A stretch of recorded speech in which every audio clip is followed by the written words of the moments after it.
आज आम तैयारी करने जाऊँ खूब स्वादिष्ट और मसालेदार आचारी आलू। आचार खट्टा मीठा स्वाद और घरोई मसलार फ्लेवर यही रेसिपीटी को आहरी टेस्टी करदेव। आपको आपण मैंने रुटी परोटा भात और पूरी सह खाईपर। चलतु रेसिपीटी को स्टार्ट करवा। जय श्री जगन्नाथ। नानी हाथ रंधा को आपण मानक बहुत बहुत स्वागत। प्रथम मुझे छोट छोट आलू गुड़ी को भल भाव धोई चोपा छड़े नहीं। देखंतु केते छोट साइजर आलू अच्छी। आपण माने भी एमितिका आलू नेबे। एपटे गोटे पैन रे गोटे ग्लास पानी चोपा छड़ा होइथिबा आलू और लूण देई 15 मिनिट पई सिझाई देबा। ध्यान रखिबे आलू गुडी को ओभर कुक करिवेनी, नहले आलू गुडी को भांगी जिवो। 15 मिनिट पर ढांकुणी खोली देबा। तापर गोटे स्टिक सहायता रे चेक करिबा आलू भलो भाबे सिझिछि ना नहीं। देखंतु आलू गुडी को प्रॉपर्ली सिझी जाइछि। तापर गोटे कंटा चमच सहायता रे हमें आलू गुडी को कणा करि देबा। एमिति करिबा द्वारा आलू भितरे मसला गुडी को भलो भाबे बसि जिवो। आलू गुडी को एमिति ट्रिक रे कले आलूटी बहुत टेस्टी लागिवो। जदि आपण ट्रिक को स्किप कले तो आलूटा बेसी टेस्टी लागिवोनी।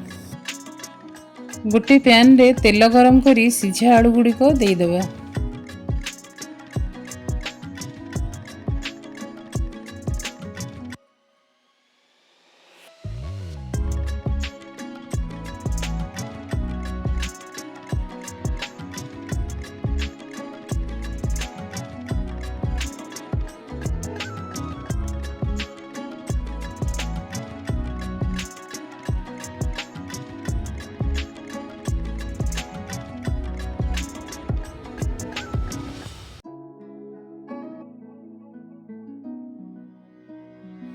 आलू गुड़ी को टिके भाजी होई गले काश्मीरी चिल्ली और हळदी गुंड देई आउ टिके भाजी देबा।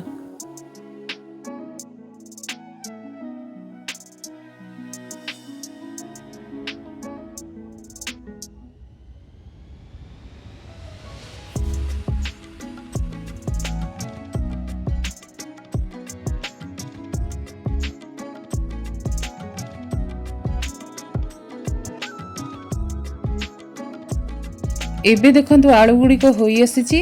ताकू गोटे पात्र रे काढी नेबा। एबे हमें घरोई आचारी मसला प्रस्तुत करिबा। गोटे छोट चमच रे आधा चमच मेथी, गोटे चमच सोरिष, गोटे चमच जीरा, गोटे चमच धनिया, गोटे चमच कला जीरा और 2टी सुखिला लंका नेई नेबा। गोटे पैन गरम करी सब मसला को ड्राई रोस्ट करि देबा।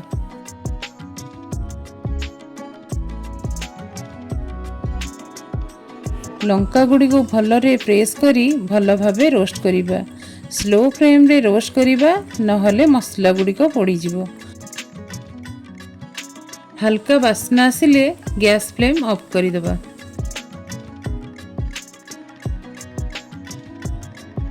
मसला गुड़ी को ग्राइंड कर देबा।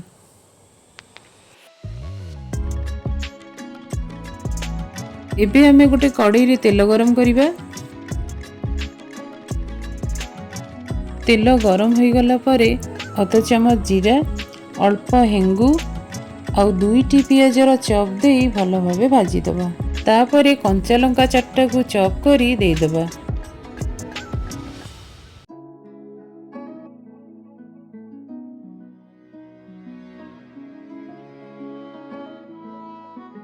भल भावे भाजी हो गला परे धनिया गुंड, हळदी गुंड, लंका गुंड और स्वाद अनुसार लूण देई पुणी आउ थरे भल भावे भाजी देबा।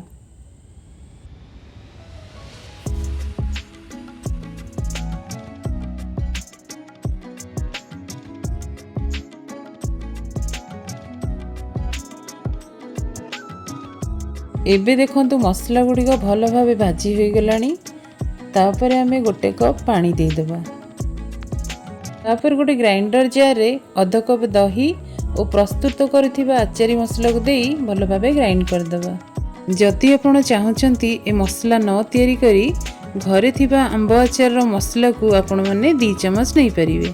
दही मसला को देई स्लो फ्लेम रे कसिबा। एबे हमें भाजी रखिथिबा आलू सब मसला रे देई देबा। एबे आलू को मसला सह एपट सेपट करी कसी देबा। जेमिति आलू भितरे आचारी मसला पसिजिबो। देखंतु आलू गुड़िक मसला को भल भाव सोक कर नहीं। प्रस्तुत हो गला जबरदस्त आचारी आलू। फ्रेश धनिया पत्र दे सर्व करदबा। यह देखा जेते टेस्टी खाइबाकू सेते मजेदार। आम घरे पूरी सह खाइबा भल पाती तो मुझे गरमा गरम फुला फुला पूरी सह सर्व कर देइछि। आपण माने भी घरे ट्राई करंतु ओ एंजॉय करंतु। वीडियोटी भल लागिथिले लाइक शेयर और सब्सक्राइब करने को भूलिबेनी। रहिली जय श्री जगन्नाथ।